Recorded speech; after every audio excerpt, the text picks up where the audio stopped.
شروع اللہ کے نام سے جو بڑا مہربان اور نہایت ہی رحم کرنے والا۔ تمام حضرات درود پاک پڑھیے۔ اللہم صلی علی محمد وعلی آل محمد کما صلیت علی ابراہیم وعلی آل ابراہیم انکا حمید مجید۔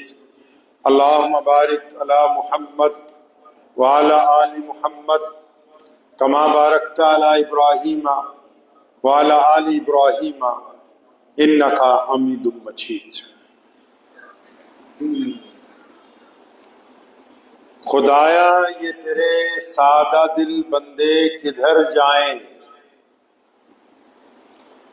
خدایا یہ تیرے سادہ دل بندے کدھر جائیں کہ سلطانی بھی عیاری ہے درویشی بھی عیاری۔ اللہ کے پیارے نبی جناب محمد صلی اللہ تعالی علیہ وسلم نے پوری دنیا کے انسانوں کی تمام شعبۂ زندگی میں رہنمائی فرمائی ہے،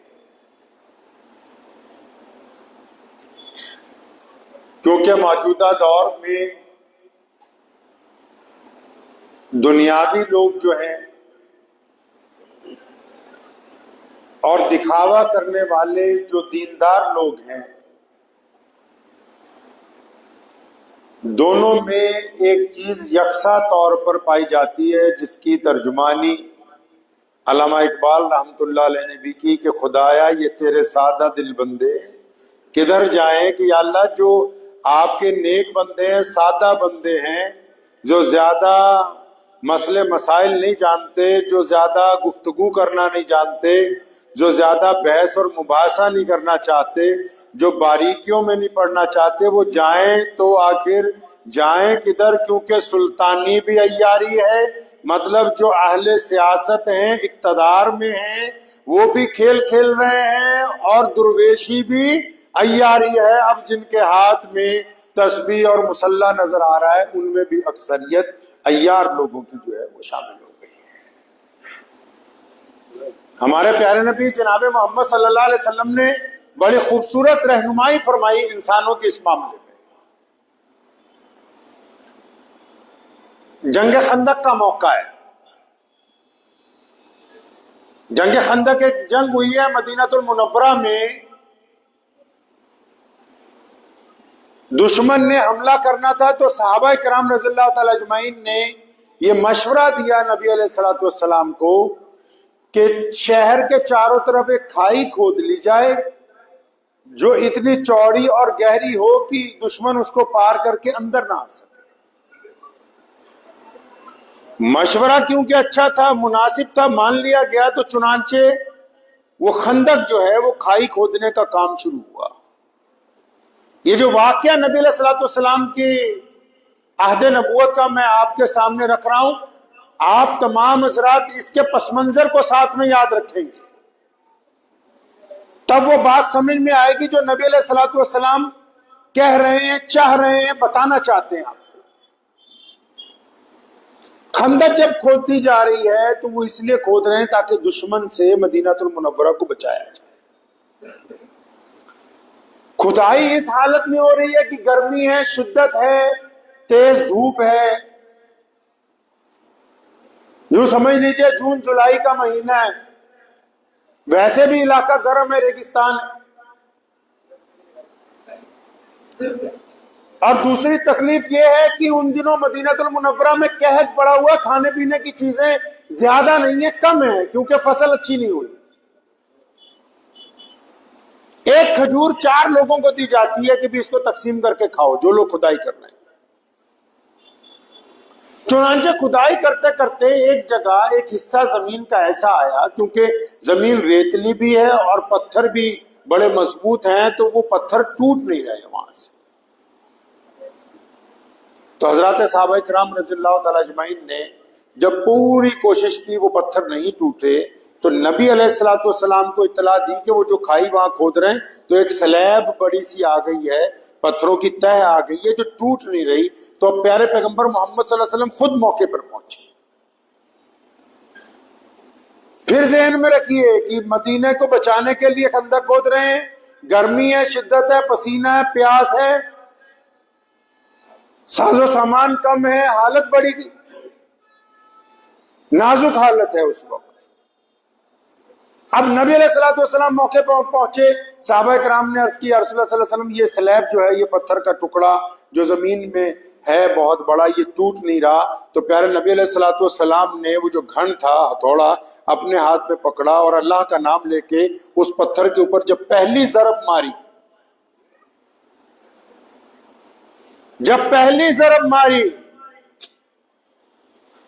یہاں آپ کو بتاتا چلوں کہ بہت سارے لوگ کہتے ہیں نا نبی علیہ الصلوۃ والسلام امی ہیں، یعنی امی کا مطلب یہ ہے کہ ان کا کوئی استاد نہیں ہے، ورنہ اسلام کی تواریخ اس بات کی گواہ ہے، جب نبی علیہ الصلوۃ والسلام کی ولادت ہوئی تو چند لمحوں میں تمام انبیاء کے پاس جتنا علم ہے اور پوری کائنات میں جتنے علم کے رموز ہیں، جتنی تعلیم ہے، جتنے راز ہیں، وہ تمام کے تمام اللہ نے محمد رسول اللہ صلی اللہ علیہ وسلم کو منتقل کر دی اسی وقت۔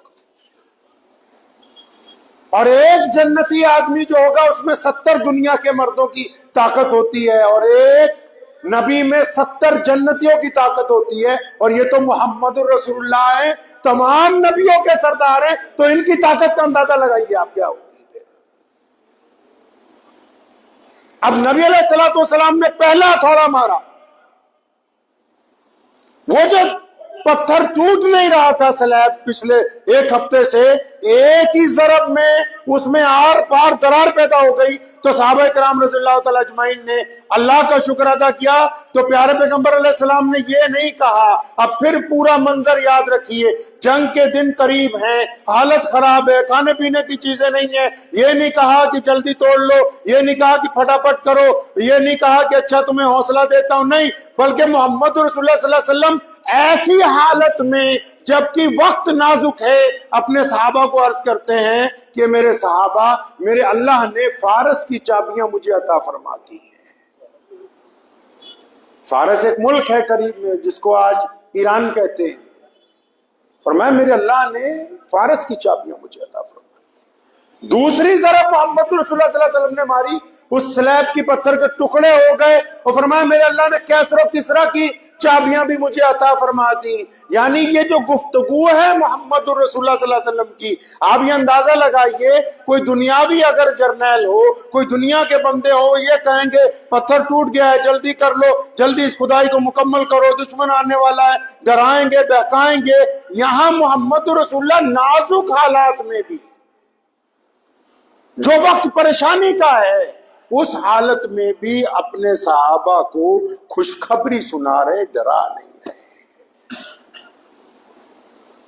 اس پس منظر میں بھی نبی علیہ الصلوۃ والسلام صحابہ کو خوشخبری سنا رہے ہیں، ڈرا نہیں رہے نبی علیہ الصلوۃ والسلام۔ اور پھر آر جائیے، نبی علیہ السلام جب ہجرت میں روانہ ہوئے مدینہ المنورہ کی طرف، تو سراقہ جو ہے، کیونکہ مکے والوں نے اعلان کیا تھا کہ اگر کوئی نعوذ باللہ محمد رسول اللہ کو گرفتار کروا دے 100 اونٹ اس کو دیں گے۔ تو سراقہ جو ہے نبی علیہ الصلوۃ والسلام کی تلاش میں نکلا، کھوج بین کرنے والا بندہ تھا، اس نے پیارے پیغمبر علیہ السلام کو پا لیا راستے میں۔ تو جب قریب جانے لگا تو اس کے گھوڑے کے دونوں پاؤں زمین میں دھس گئے۔ اس نے نبی علیہ السلام سے معافی مانگی، اللہ رسول صلی اللہ علیہ وسلم نے معاف کر دیا۔ پھر اس نے یہی کیا، جب تیسری بار ایسا کیا، اب اندازہ لگائیے کہ کوئی کسی کو نعوذ باللہ اس نیت سے جا رہا ہو کہ میں ان کو نقصان پہنچاؤں گا، سامنے والا اس کے خلاف کچھ باتیں کرتا ہے، کچھ اقدام کرتا ہے۔ تو یہاں محمد رسول اللہ نے کیا کہا، جب سراقہ نے تیسری دفعہ وہی حرکت کی پیچھے دوڑنے کی، اور فرمایا سراقہ میں تو تیرے ہاتھوں میں کیسر و کسرا کے کنگن دیکھتا ہوں۔ نبی علیہ السلام کی گفتگو سنیں، وہ پریشانی میں، دکھ میں، تکلیف میں جب بات کرتے ہیں تو پازیٹیو بات کرتے ہیں، مثبت بات کرتے ہیں، ارادہ ان کا مثبت ہے۔ آپ صلی اللہ علیہ وسلم کی 63 سالہ زندگی میں کوئی ایک واقعہ بھی نیگیٹو نہیں ہے جس میں دنیا کے انسانوں کو یہ کہہ دیا ہو کہ اچھا ہٹ جاؤ، اچھا گھبرا جاؤ، اچھا چپ ہو جاؤ، نہیں۔ جبکہ 63 سالہ زندگی میں محمد رسول اللہ صلی اللہ علیہ وسلم نے عام حالات میں، گھر کی حالت میں، ازواجی زندگی میں، میدان جنگ میں جب بھی بات کی ہے تو لوگوں کو حوصلہ دینے کی بات کی ہے، پازیٹیو بات کی ہے، دشمنوں تک سے پازیٹیو بات کی ہے۔ اب سراقہ کو کہا نبی علیہ السلام نے کہ سراقہ تم ہمارے پیچھے دوڑے آ رہے ہو اس نیت سے کہ نعوذ باللہ پکڑ لیں گے، پکڑ تو سکتا نہیں، لیکن فرمایا میں تو تیرے ہاتھوں میں کسرا کے کنگن، وہ جو کسرا اس وقت کا سپر پاور تھا جہاں آج عراق ملک قائم ہے، سب سے بڑا بادشاہ اس وقت کا گلف کا، وہ ہاتھوں میں بڑے بڑے سونے کے کنگن پہنتا تھا، کوہنیاں تک، بڑا مشہور تھا اس کا زیور. تو فرمایا میں تو تیرے ہاتھوں میں کسرا کے کنگن دیکھتا ہوں اور تو میرے پیچھے مجھے غلط نیت سے نقصان پہنچانے کی نیت سے آ رہا ہے. سراقہ نے فوراً توبہ کی اور کہا یا رسول اللہ صلی اللہ علیہ وسلم مجھے آپ کلمہ پڑھا لیجئے. سراقہ اسلام قبول کر لیتے، واپس مکے چلے گئے. پھر نبی علیہ السلام کی جو نبی علیہ السلام کی ظاہری زندگی تھی آپ صلی اللہ علیہ وسلم پردہ فرما گئے. ابو بکر رضی اللہ عنہ کا دور آیا، ان کی خلافت کئی سال رہی، ان کا انتقال ہوا. سیدنا عمر خطاب رضی اللہ تعالیٰ عنہ کا دور آیا، ان کی خلافت چل رہی تھی. سراقہ کی عمر 85-90 سال. کسی نے کہنا بیٹوں نے، پوتوں نے، بچوں کا بھی انتقال ہونے لگا کہ بابا اب دن تھوڑے رہ گئے. فرمایا نہیں نہیں، جب تک کسرا کے کنگن نہیں آتے مجھے موت نہیں آنے والی، کیونکہ محمد رسول اللہ کہہ گئے یہ بات. اور خالد بن ولید رضی اللہ عنہ نے جس دن کیسر و کسرا کو فتح کیا ہے وہاں پر ابو عبیدہ بن جراح امین الامت جہاں پر موجود ہیں ساتھ میں، تو وہ کنگن مدینہ المنورہ بھیجے گئے ہیں. اور پھر سیدنا عمر فاروق نے سراقہ کے پوتے کو بلا کے کہا کہ جاؤ اپنے دادا کو بلا کے لاؤ. کہ حضرت وہ تو بہت بیمار ہے، اٹھتے بھی نہیں چارپائی سے. کہنا بس کان میں جا کے اتنا کہو کہ کنگن آ گئے. تو انتظار میں ہے کہ محمد رسول اللہ صلی اللہ علیہ وسلم نے جو گفتگو کی ہے، جو پیشن گوئی کی ہے، وہ سچ ہے اور انصاف کی بات ہے. ایک دور ہے نبی علیہ السلام مکہ المکرمہ میں تشریف رکھتے ہیں. یہ جو واقعہ ہے اس دن ابو بکر صدیق رضی اللہ تعالیٰ عنہ، عمر بن خطاب رضی اللہ تعالیٰ عنہ، سیدنا عثمان مولا علی کرم اللہ وجہ رضی اللہ تعالیٰ عنہ، سیدنا عباس رضی اللہ تعالیٰ عنہ، ابو ہریرہ اور بلال کہتے ہیں ہم سب کی آنکھوں میں آنسو آ گئے کہ یہ کیسے کریم نبی. ہوا کیا؟ نبی علیہ السلام تشریف رکھتے ہیں، آپ صلی اللہ علیہ وسلم نے حضرت عمر کو کہا اے عمر، ابو بکر سنو یار میری بات، وہ ابو جہل کا بیٹا ہے نا اکرمہ. کون ابو جہل؟ جس نے محمد الرسول اللہ صلی اللہ علیہ وسلم پر تشدد کی انتہا کی ہے، جس کے بارے میں خود نبی علیہ السلام نے فرمایا ہر امت میں ایک فرعون ہوتا ہے، میری امت کا فرعون ابو جہل ہے. جس نے سیدنا سمیہ رضی اللہ تعالیٰ عنہ کا قتل کیا وہ ابو جہل. جس نے عمار بن یاسر کے والد کو شہید کیا، ٹکڑے ٹکڑے ان کے کیا، وہ ابو جہل. جس نے رسول اللہ صلی اللہ علیہ وسلم کے چچا سیدنا حمزہ رضی اللہ تعالیٰ عنہ کو شہید کرنے کے بعد ہندا کو کہہ کے ان کے ناک، کان، بازو، جگر، آنکھیں تک نکلوائی گئی، اس ابو جہل کا بیٹا اکرمہ آنا چاہتا ہے، جو خود رسول اللہ صلی اللہ علیہ وسلم کے خلاف کئی جنگوں میں شامل رہا. تو صحابہ کو کیا کہہ رہے ہیں نبی علیہ السلام سنیں پازیٹیو سوچ کیا ہوتی ہے، سکاراتمک سوچ کیا ہوتی ہے، اچھی نیت کیا ہوتی ہے. اکرمہ آنے والے. تو نبی علیہ السلام کیا کہتے ہیں ابو بکر کو، عمر، عثمان، علی رضی اللہ تعالی اجمعین کو، اور یار اکرمہ آ رہا ہے نا تو خدا کے لیے اس کے باپ کا نام لے کے اسے تانا نہ مارنا، تانا مت مارنا اسے. وہ آ رہا ہے محمد رسول اللہ صلی اللہ علیہ وسلم کا کلمہ پڑھنے کے لیے. اندازہ لگائیں، ورنہ معاشرے میں گھر میں دو چار لوگ ایسے تو ہوتے ہی ہیں کہ اگر کبھی صلح بھی ہونے لگے تو دو چار کڑوی باتیں پرانی یاد دلاتے ہیں سامنے والے رشتہ دار کو بھی، اچھا فلاں موقع پہ، کیونکہ ان کی نیت ہوتی ہے کہ اس کو شرمندہ کروں. اور یہاں محمد رسول اللہ صلی اللہ علیہ وسلم دشمن کے لیے بھی چاہتے ہیں کہ اگر وہ میرے دروازے پر آ رہا ہے تو میرا کوئی ساتھی، ہمارے خاندان کا کوئی فرد، ہماری جماعت کا کوئی انسان اس کے بچے کو بھی شرمندہ نہ کرے. یہ محمد رسول اللہ صلی اللہ علیہ وسلم کی سنت ہے. پیارے پیغمبر علیہ السلام کے ساتھ اللہ کریم نے بھی یہی معاملہ کیا. جب آپ غار میں تھے ابو بکر صدیق رضی اللہ عنہ کو فکر ہوئی یا رسول اللہ کیا ہوگا، دشمن بھی پہاڑ پر چڑھ آیا ہے، وہ آپ کو تلاش کرتے ہوئے اسی طرف آ رہے ہیں. اللہ کریم نے رسول اللہ صلی اللہ علیہ وسلم کو جو بات کہی ہے، یہ نہیں کہا کہ فرشتوں کا پہرا لگا دیا گیا، یہ نہیں کہا کہ آپ تک کوئی پہنچ نہیں سکتا، یہ نہیں کہا کہ ایسا نہیں ہوگا آپ چھپ جائیے، دائیں بائیں ہو جائیے، نہیں، بلکہ رب کریم نے بھی پازیٹیو بات محمد رسول اللہ صلی اللہ علیہ وسلم کو، قرآن پاک میں وہ آیت موجود ہے، فرمائے میرے پیارے نبی آپ ڈرو نہیں، اللہ آپ کے ساتھ ہے. اس کے اندر تمام باتوں کو نفی کر دی گئی.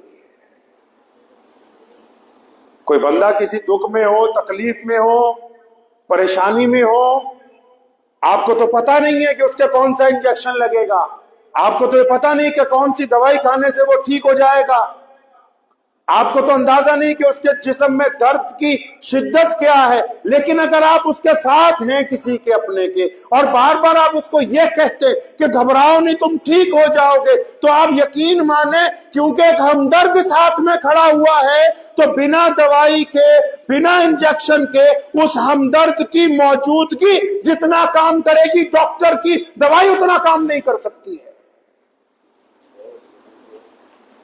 آج لوگوں نے کام پکڑا ہے لوگوں کو ڈرانے کا، کچھ لوگ اس طرح ڈراتے ہیں کہ دیکھو فلاں آ جائیں گے، کچھ لوگ اس طرح ڈراتے ہیں کہ دیکھو فلاں تمہیں نقصان پہنچا دیں گے۔ یہ کوئی ہمت کی باتیں نہیں ہوتی۔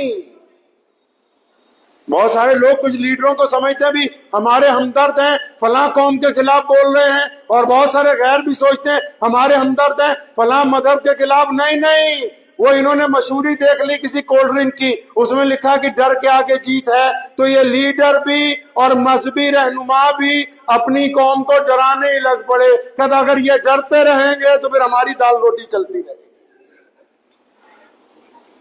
اس لیے ڈراتے رہو۔ اور محمد رسول اللہ صلی اللہ علیہ وسلم کیا چاہتے ہیں؟ پیارے پیغمبر علیہ السلام نے کہا انس میرے بیٹے میں یہ چاہتا ہوں کہ جب تو صبح کو اٹھے، نبی علیہ السلام نے فرمایا کہ میں چاہتا ہوں جب تم صبح کو اٹھو تو تمہارا دل بالکل پاک ہو، اس میں کسی کے لیے بغض نہ ہو، غیبت نہ ہو، برائیاں نہ ہو۔ نبی علیہ السلام نے متعدد جگہ فرمایا میرے پاس آ کے لوگوں کی برائیاں نہ کیا کرو۔ یہاں تو اب کاروبار ہی اسی پر چل رہا ہے، کوئی ہمارے پاس آ جائے کہ تمہارے فلاں بھائی نے تمہاری برائی کی، ہم پھر اس کو پوچھتے ہیں اچھا مزہ آنے لگتا ہے کیا کہتا تھا، پھر وہ بتائے گا اچھا اسی طرح آپ کی برائی کر رہا تھا، 2 منٹ بعد گھما کے پھر آپ اس کو پوچھیں گے اچھا اور کیا کہتا تھا، کیونکہ بتانے والا بھی بے ایمان ہے۔ آپ کا اگر ہمدرد ہوتا تو وہیں تھپڑ مار کے آتا اور تمہیں یہ بتاتا کہ فلاں تمہاری برائی کر رہا تھا، میں نے اس کے ایک ریپٹ رکھا، لیکن وہ ہمدرد نہیں ہے، وہ دونوں کے درمیان جنگ کو شروع کروانا چاہتا ہے، وہ گھر میں فساد ڈلوانا چاہتا ہے، وہ لڑائی کو ابتدا کروانا چاہتا ہے، اس لیے وہ مرچ مسالے لگا کے آپ کے سامنے اس بات کو بڑھا چڑھا کر رکھ رہا ہے۔ اگر وہ آپ کا ہمدرد ہوتا تو یہ بات اس کو بتانے کی ضرورت نہیں پڑتی تھی۔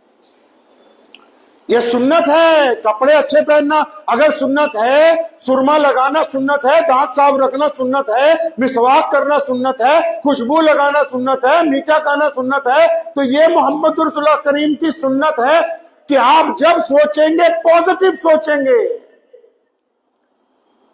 ارادہ نیک ہو، سوچ نیک ہو، نیت نیک ہو، گفتگو نیکوں والی ہو۔ کچھ لوگ تو بس اس نیت کے ساتھ تقریر کر رہے ہیں نا کہ میں اپنی قوم کو اپنا ہمدرد بنا لوں اور ان کو ڈراؤں کہ دیکھو اگر تم میرے ساتھ نہیں رہو گے تو فلاں تباہی تمہارے اوپر مسلط ہو جائے گی۔ تو جن کی نیتوں کے اندر کھوٹ ہے تو ان کی آواز وہاں تک پہنچ ہی نہیں رہی جس گھر تک پہنچنی چاہیے جہاں سے اللہ کی مدد آتی ہے۔ اس بات کو ذہن نشین کریں کہ پیارے پیغمبر علیہ السلام یہ چاہتے ہیں۔ آپ نے کیا اپنی زندگی میں کبھی ایسا کیا ہے؟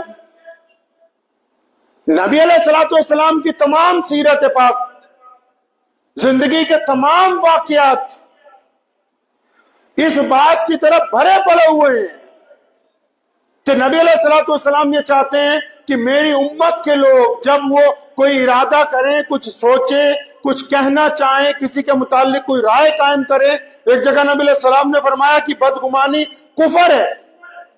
کفر کا مطلب ہوتا ہے جھوٹ۔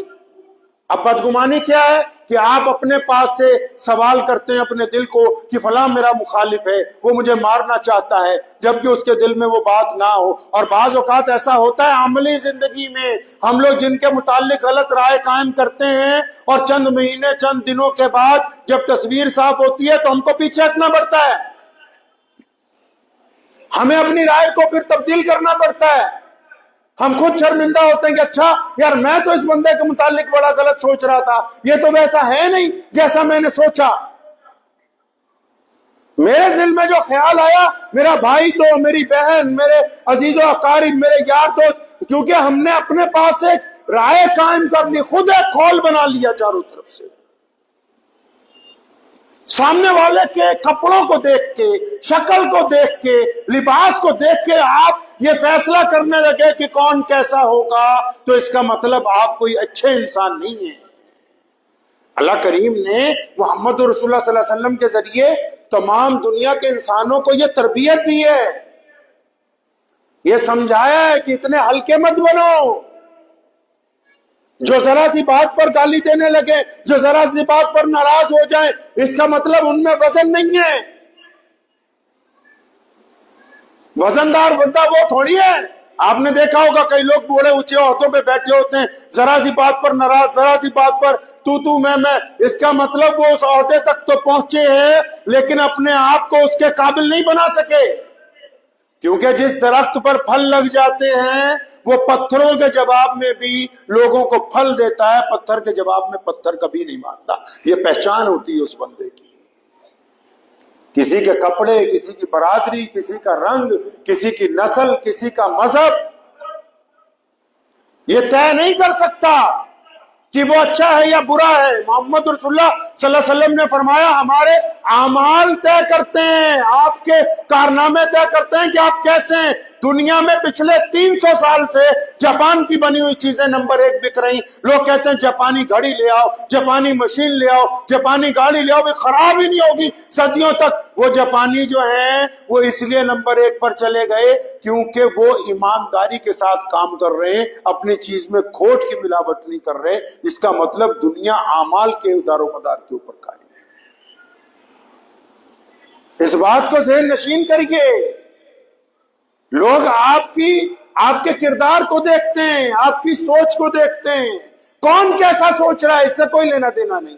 محمد رسول اللہ صلی اللہ علیہ وسلم نے کیسا سوچنے کے لیے کہا؟ کیا آپ بدترین حالات میں، کیا آپ پریشانی کے دنوں میں، کیا آپ دکھ کے دنوں میں، کیا آپ اپنے بھائی کی پریشانی میں، کیا آپ روزگار کی پریشانی میں، کیا آپ بیماری کے دنوں میں کیا اچھا سوچتے ہیں؟ کیا دوسروں کو حوصلہ دیتے ہیں؟ کیا کسی کی آپ جا کے دلجوئی کرتے ہیں؟ کیا آپ کسی غریب کی مدد کرتے ہیں؟ کیا کسی کو 2 لفظ ہمت کے دیتے ہیں؟ تو اس کا مطلب آپ سنت محمدیہ صلی اللہ علیہ وسلم پر چل رہے ہیں۔ اگر آپ دوسروں کو ڈرا رہے ہیں تو پھر اپنے کپڑے تو آپ نے مسلمانوں والے پہن رکھیں، کارنامے جو ہے وہ مسلمانوں والے نہیں ہیں، کارنامے مسلمانوں والے نہیں ہیں۔ کیونکہ محمد رسول اللہ صلی اللہ علیہ وسلم نے ہماری امت کو اسلام دنیا کا سب سے بڑا دین بنا ہی اس لیے کہ ہم نے اسلام نے ہر دور میں، جب مکہ المکرمہ میں تھی، رئیس العراق مولانا حبیب الرحمان لدھیانوی رحمۃ اللہ علیہ نے لکھا ہے تحریک ختم نبوت کے دوران جب قادیان میں اجلاس ہوا، اور فرمایا سنو، کیونکہ جب وہاں گئے تو مرزا غلام قادیانی مردود انگریز کا چیلا تھا، انہوں نے 500 سپاہی لگائے اس کام کے لیے کہ مولانا حبیب الرحمان لدھیانوی اس شہر میں نہ آ سکیں، اس شہر کے مسلمانوں کی مدد نہ کر سکیں، وہاں کے غریب مظلوموں کی مدد نہ کر سکیں۔ تو مولانا نے اس دن جب ایک سکھ بھائی نے جگہ دی، اس کے کھیت میں جب اجلاس ختم نبوت ہوا تو یہ تاریخی بات کہی تھی کہ اس جھوٹے نبی کو بتانا چاہتے ہیں اور پوری کائنات کے لوگ بھی اس بات کو سمجھ لیں کہ وہ جو نبی ہوتا ہے وہ صرف اب محمد الرسول اللہ ہے، اور نبی کی یہ صفت ہے کہ نبی جب پریشانی کے دور میں ہوتا ہے، نبی کی جب کہیں حکومت نہیں ہوتی، نبی کے جب لوگ مخالف ہوتے ہیں، تب نبی صبر کرتا ہے، اور نبی جب اقتدار میں آ جاتے ہیں صلی اللہ علیہ وسلم تو پھر رحم کرتے ہیں۔ یعنی دونوں صورتوں میں رسول اللہ صلی اللہ علیہ وسلم امت کے لیے کریم ہیں۔ کمزوری کی ظاہری صورت میں بھی کچھ نہیں کہتے، جبکہ اللہ کی مدد سے طائف کے پہاڑوں کو ملا سکتے ہیں۔ دنیاوی طور پر بھی جب حکومت آئی تب بھی مکے میں جا کے کہا کہ جس نے اپنے گھر میں پناہ لے لی، جو معافی مانگنے آیا معاف کر دیا جائے گا۔ یعنی دونوں صورتوں میں نبی جو ہوتا ہے وہ رحم کرنے والا ہوتا ہے۔ یہ آپ کو کس نے سمجھایا کہ آج آپ کمزور ہیں، یہ ارادہ کر لیں کہ ہم پاور میں آئیں گے تو بدلہ لیں گے، پیسہ آئے گا تو اس سے بدلہ لوں گا، ہمارا کوئی یار بن جائے گا وزیر تب ہم اس سے بدلہ لیں گے؟ یہ محمد رسول اللہ کی سنت نہیں ہے۔ محمد رسول اللہ صلی اللہ علیہ وسلم نے ہاں یہ ضرور ہمیں تربیت دی کہ آپ اقتدار میں بھی جا سکتے ہیں، آپ خدمت میں بھی جا سکتے ہیں، لیکن جب بھی آپ جس عہدے پر جائیں گے تو لوگوں کے ساتھ کرم کریں گے، رحم کریں گے۔ اگر آپ کے مزاج میں حلم نہیں ہے، صبر نہیں ہے، تو اس کا مطلب آپ طاقتور بندے نہیں ہیں، آپ کمزور آدمی ہیں۔ کمزور آدمی کی پہچان ہی یہی ہے، وہ ذرا سی بات پر گالی دے گا، ذرا سی بات پر ناراضگی کا اظہار کرے گا، ذرا سی بات پر جتنا اس کا اقتدار ہے، مطلب جتنی کمزور بندے کی دنیا ہے، جیسے آپ ہیں یا میں ہوں، ہم کمزور بن گئے اگر کسی کے سامنے تو ہم نے کہا اچھا میں تیرا نمبر آج سے بلاک کر رہا ہوں، مطلب تمہاری حیثیت اتنی ہے، اگر اس سے زیادہ ہوتی تو تم اس سے زیادہ بدلہ لیتے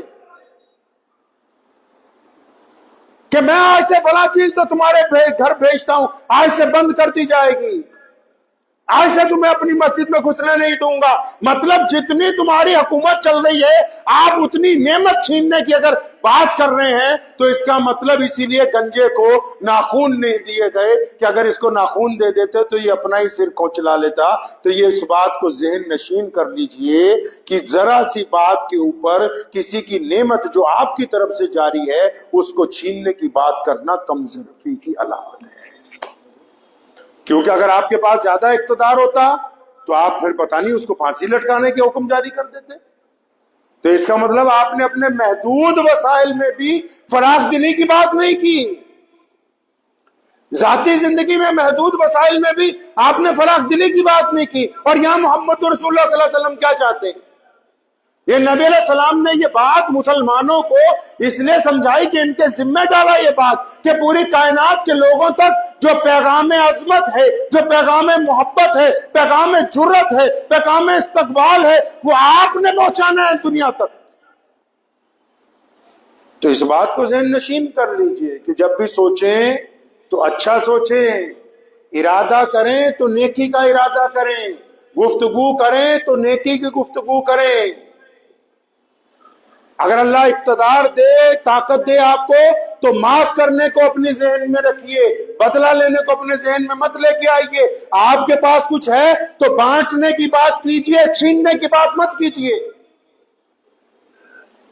لوگوں کو چاہے مسلمان ہو یا غیر مسلم ہو، آپ کا جیسے کوئی پڑوسی ہے، غیر مسلم ہی ہے، اگر وہ پریشان ہے، دکھ میں ہے، درد میں ہے، اس کا کاروبار نہیں چل رہا، تو اسلام نے کہا کہ آپ اپنے پڑوسی کو حوصلہ دیں گے، اس کی ہمت بتائیں گے، اپنی ہمت کے مطابق اس کا کام چلوا دیں گے۔ لیکن معاملہ اب پلٹ چکا ہے، اب دنیا دار لوگ جو ہیں ایک دوسرے کو ڈرانے کی کوشش کر رہے ہیں، ایک دوسرے کو دبانے کی کوشش کر رہے ہیں، جبکہ رب اور اس کے رسول صلی اللہ علیہ وسلم کو یہ باتیں جو ہے وہ پسند نہیں ہیں۔ ہمیں ذاتی طور پر اس بات کو ذہن نشین کر لیجئے، ہمیں ذاتی طور پر اپنے مزاج کو درست رکھنا ہے۔ اللہ کریم نے ہم سے ہمارے مزاج کی بات کرنی ہے۔ اکثر میں کہتا ہوں اپنے دوستوں کو بھی، بہت سارے لوگ روزانہ گفتگو کرنے کے مرنے کے بعد یہ ہوگا، مرنے وہ حق ہے، سچ ہے، مرنے کے بعد جو ہونا ہے، لیکن مرنے سے پہلے جو زندگی ہے ذرا اس کی بات تو کر لیں، کیونکہ مرنے کے بعد جو کچھ ہونے والا ہے اس کا دار و مدار اس زندگی کے اوپر ہے جو ابھی ہم جی رہے ہیں۔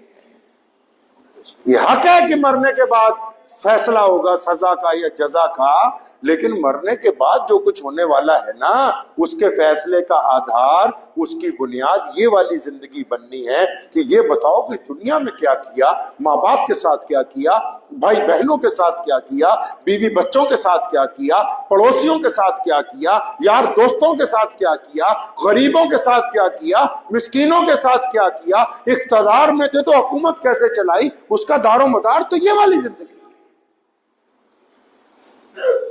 تو اگر آپ نبی علیہ الصلوۃ والسلام سے محبت کو انتہا تک پہنچانا چاہتے ہیں تو میرے محمد رسول اللہ صلی اللہ علیہ وسلم نے تمام حالات میں، صرف یہی نہیں کہ مدینہ المنورہ میں جب خوشحالی کا دور آیا، نہیں، نبی علیہ الصلوۃ والسلام تمام حالات میں، دیکھیں نا نبی علیہ الصلوۃ والسلام کو ایک دن ابو جہل نے اتنا بڑا حملہ کیا کہ پیغمبر علیہ الصلوۃ والسلام زخمی ہو گئے، چوٹ لگی، نبی علیہ الصلوۃ والسلام کے خون جاری ہو گیا، اور جب گھر پہنچے ادھر سے سیدنا امیر حمزہ رضی اللہ تعالیٰ عنہ جو مسلمان نہیں ہوئے تھے، وہ اپنے گھوڑے پہ سوار جب مکے میں داخل ہوئے تو ایک غلام عورت کھڑی تھی۔ عرب میں رواج ہے شروع سے کہ لوگ شاعری میں باتیں کرتے ہیں، تو جب یہ امیر حمزہ قریب سے گزرے تو اس لونڈی نے زور سے کہا کہ اب تو کیونکہ محمد رسول اللہ کے والد اور ان کے دادا اور ان کے چچا نہیں رہے، اب تو جس کی مرضی آتی ہے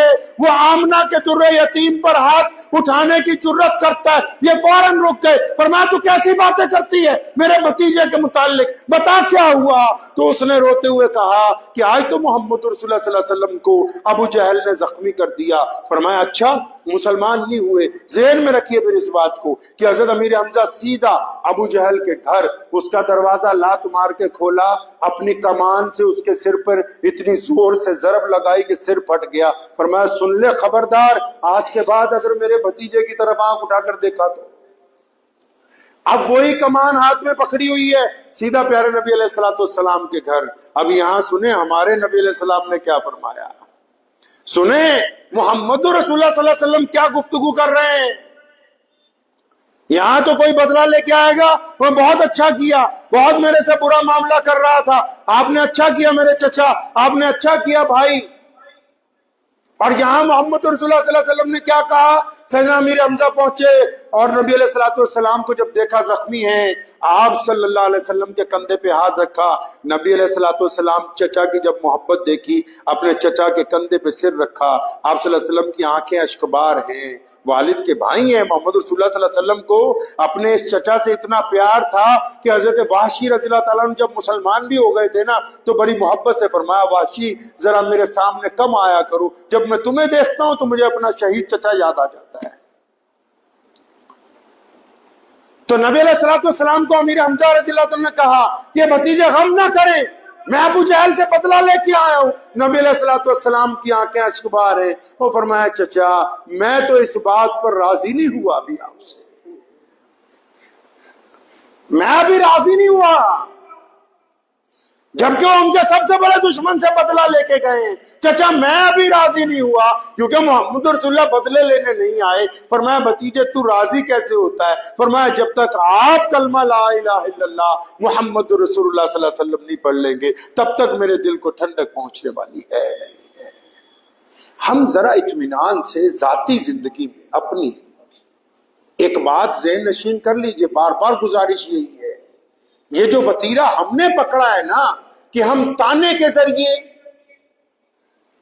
ہم لوگوں کی نکتہ چینی کے ذریعے، ہم بڑے بازار میں کسی کو ذلیل کرنے کے ذریعے سدھار لیں گے امت کو، آپ سدھار نہیں سکیں گے، آپ بگاڑ دیں گے امت کو۔ ہر بندہ جج تھوڑی ہے، ہر بندہ عالم تھوڑی ہے۔ وہ ایک دیسی کہاوت ہے نا کہ جس کا جو جانور ہے وہی نچانا جانتا ہے، جس کو جو مہارت حاصل ہے۔ ہم نے کیا اقتدار، ہم نے کیا طریقہ پکڑا؟ ہر چار بندے کسی ایک کی برائی کر رہے ہیں کہ فلاں نماز نہیں پڑھ رہا، فلاں کے بیٹے نے یہ کر دیا، فلاں کی بیٹی نے یہ کر دیا، فلاں اس طرح بے ایمان ہے۔ اللہ کے بندے، اللہ کریم نے ہم سب کو ایک دوسرے کے اوپر جج لگا کے نہیں بھیجا ہے۔ آپ ایک دوسرے کے فیصلے کرنے کے مکلف نہیں بنے ہوئے۔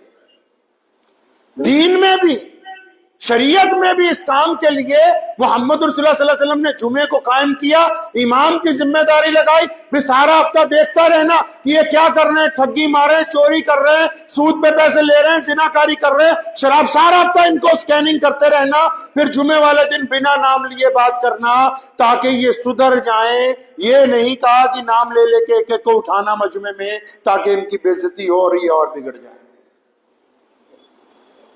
یہ جو ہم نے طریقہ نکالا یہ سنت کے مطابق نہیں۔ آپ اگر داعی بننا چاہتے ہیں، آپ کسی کی ہمدردی کر کے کسی کو گناہ سے بچانا چاہتے ہیں تو پہلے اس سے دوستی کیجیے، پہلے اس سے میل ملاپ بڑھائیے، پہلے اس کو تحفے تحائف دیجیے، پہلے اس کے یہاں آنا جانا شروع کیجیے۔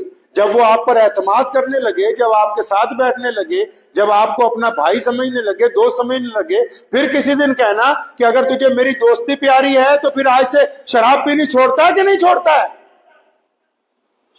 اگر تجھے محمد رسول اللہ صلی اللہ علیہ وسلم کا دین پیارا ہے، آج سے سود سے توبہ کرتا ہے کہ نہیں کرتا؟ لیکن یہ جو طریقہ عام لوگ استعمال کر رہے ہیں، یہ صرف مسجد کے ممبر کو حاصل ہے، جہاں پر خطیب کی ذمہ داری لگائی گئی کہ وہ اپنی قوم کے ساتھ جمعے کے دن یہ باتیں کرے گا۔ ہمیں یہ چاہیے کہ ہم نے اپنی ذاتی زندگی میں کچھ لوگ ایسے ہیں کہ جن کے ساتھ ہم نے اپنے معاملے کو درست رکھا ہے۔ کیا ہماری زبان ایسی ہے ذاتی زندگی میں؟ ذاتی زندگی میں کیا ہم ایسے ہیں کہ ہمارے جو قریب کے لوگ ہیں وہ کہتے ہوں یار عبد الرحمان بڑھیا بندہ ہے؟ اگر ایسا نہیں ہے تو پھر ہم کامیاب نہیں ہیں۔ پوری دنیا میں آپ کو پتا فرانس پچھلے 700 سال سے مسلمانوں کے ساتھ دستے گریبان ہے، 700 سال سے۔ فرانس کے بادشاہ رچرڈ نے سلطان صلاح الدین ایوبی کو کہا تھا کہ ایوبی تو مر جائے گا، ہمارا مقابلہ نہیں کر سکے گا، ہم یہ سارے علاقے روند کے رکھ دیں گے۔ اور سلطان ایوبی نے کہا تھا رچرڈ اس بات کو لکھ لے کہ ایوبی اصل نہیں ہے، محمد الرسول اللہ کا دین عظمت والا ہے اور قیامت تک یہ دین قائم رہے گا۔ آج نہ سلطان ایوبی دنیا میں موجود ہے، نہ رچرڈ دنیا کے اندر موجود ہے، لیکن فرانس کی گلی کوچوں میں 1000 مسجدوں میں اللہ اکبر کی صدائیں اس زمین کے اوپر ہو رہی ہیں۔ اس کا مطلب سلطان ایوبی کا پیغام آج بھی زندہ ہے۔ وہ اس لیے نہیں کہ فرانس کے مسلمان ایک دوسرے پر نکتہ چینی کرتے ہیں، نہیں نہیں نہیں، وہ اس لیے کیونکہ ان کے اپنے غیر مسلم لوگوں کے ساتھ تبلیغ کے کام نہیں، تبلیغ کے نہیں۔